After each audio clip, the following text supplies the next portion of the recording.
Hey guys, ECRG here, back with another episode.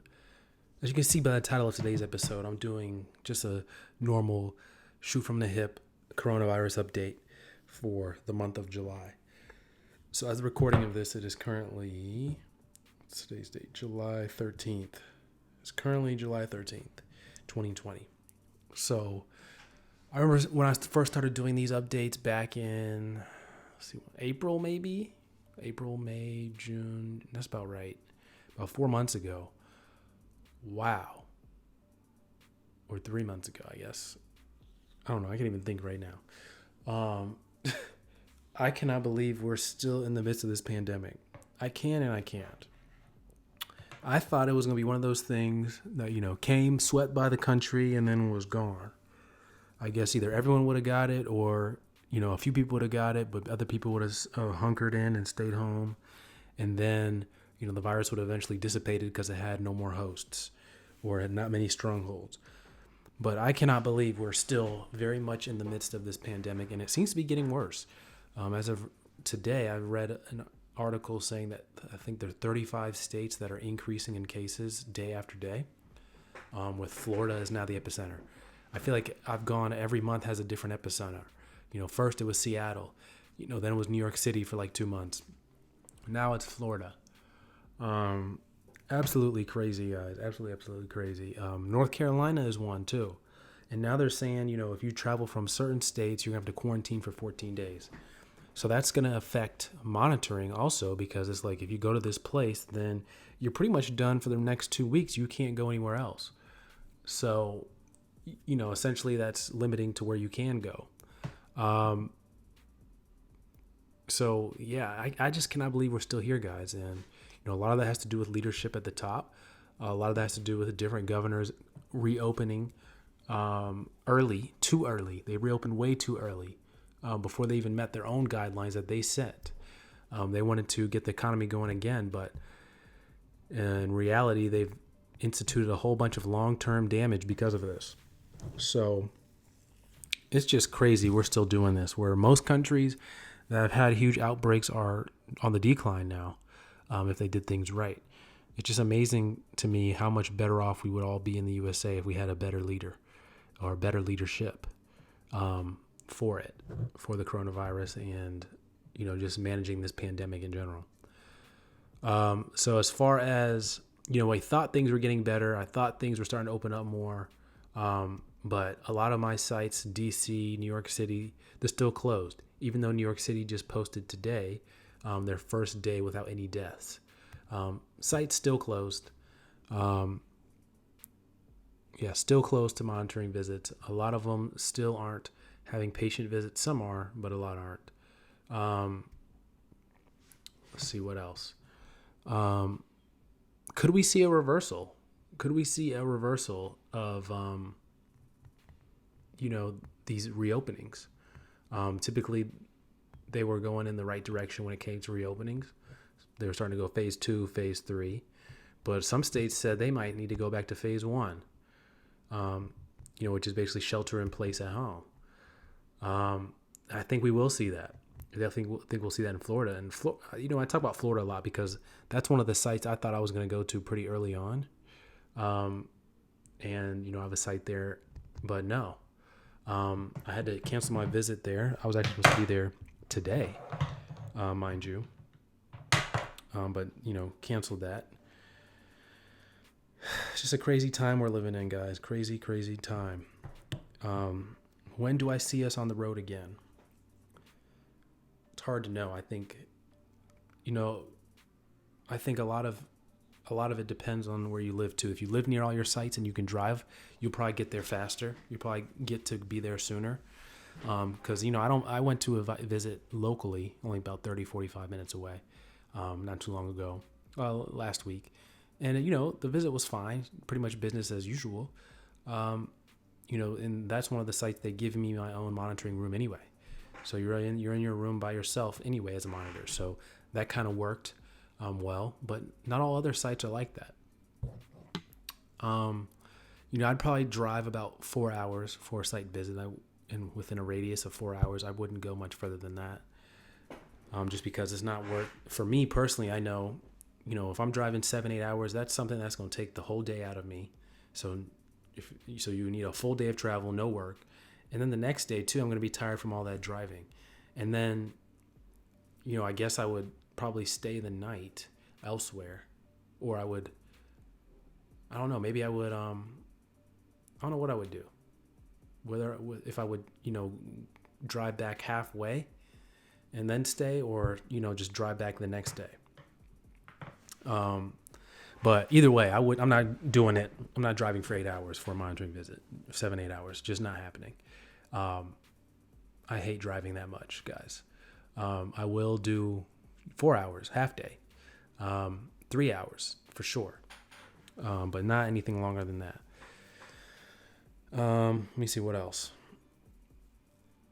Yeah, guys, it's just crazy. I think most of the industry is in the same boat. We don't know what's happening. We don't know if we're going to end up going back.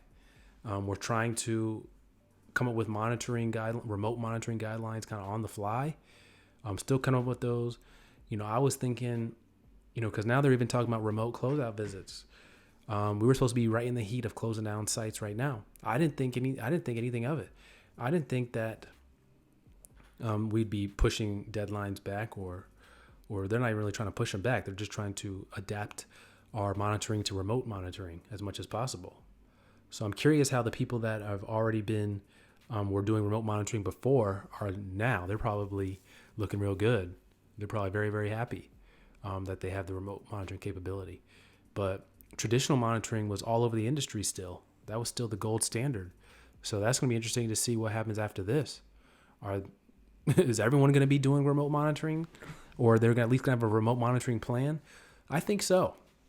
I think they're definitely going to have a remote monitoring plan, with every protocol moving forward. Even if the sponsor wants 100% traditional monitoring, they're going to have a remote monitoring addendum. In case traditional monitoring cannot be conducted, here's what we're going to do, and here's how we're going to do remote monitoring. So I think this is going to speed up the shift to remote monitoring. Will monitoring ever be the same again?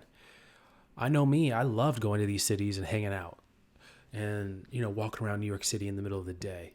I've had some of the best experiences of my life as a CRA. Some of the dopest, going down to San Juan. I don't even know if I showed you guys that footage yet. Going down to San Juan, DC, Columbus, Ohio. That's one of my favorite places to go too, especially in the springtime. Go right down there by the lake, or not the lake. There's like a trail that cuts through the city of Columbus. I just ride up and down that on a scooter. I get a Bird or a Lime scooter or whatever they have out there, Lyft scooter. I just ride around. I have a great time when I'm on the road. Ride around before dinner for about an hour, going up and down that trail, and then go get my steak place at what's the name of that restaurant? Right there in downtown next to the Hilton. Anyway.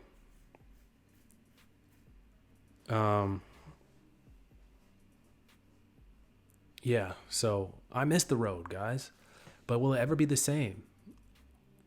Will it ever be the same again? Now we're even talking about switching up our sites. So having the regional people that are regional to the sites take care of them, take care of those visits. Switching them from the CRA that currently has them assigned. So let's say, for example, you live in Philly. Well, you would take the Philly sites, the Pittsburgh sites, the New York City sites, because you're close and you can get there. Whereas let's say you're based in Tennessee, you take North Carolina sites, Kentucky, Tennessee sites, etc. We're even talking about that, guys. So we're in a very, very interesting place when it comes to this pandemic. I wonder how the CROs are going. I haven't talked to my friends in the CROs in a while. I thought we'd be back to normal by now. It's crazy. Very, very crazy. So yeah, guys, stay strong. We're gonna make it through this. We're gonna make it through this, guys.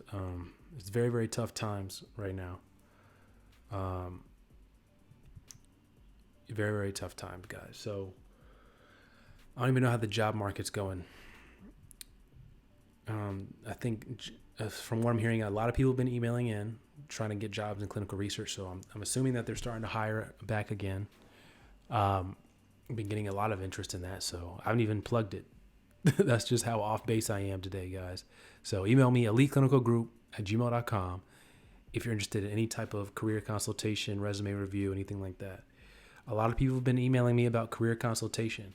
I think that's one of the best values I offer. 30 minutes to an hour of you just being able to ask me questions. We come up with a plan. We come up with what kind of jobs you're looking for, how to get to that job within a reasonable time manner and time commitment. I think it's one of the best offerings I have right now. Just a wealth of information for you guys to go out and execute on. So if you're interested in that, email me, eliteclinicalgroup@gmail.com. But yeah, guys, I hope I don't have to make another one of these episodes on a pandemic. I hope this is the last month and things really, really start opening up and getting better. But as of right now, things are not looking so good, guys. Things are not looking good here in the States. Not to mention, reinfection rates. If cases are surging in one area, because we haven't shut down domestic travel, which I think we should have early on. We should have went really, really hard early on, and we'd be in a much better situation now. One being shutting down domestic travel. But I don't think Americans would have responded well to that. Probably better in the beginning, but as the restrictions rose, I think, people would not have liked it. But we're just trying to keep each other safe and healthy. So mask up, guys. Make sure you're wearing your masks. Just a small little inconvenience for somebody that can potentially, improve someone's life or prevent them from going to the hospital. So we should all be wearing our masks if it can do that. Worst case, it does nothing, and you're wearing a piece of cloth on your face. So yeah, wear your mask, guys, and continue to social distance as much as possible. Clinical research will be back. Clinical research will be back, guys. Take care.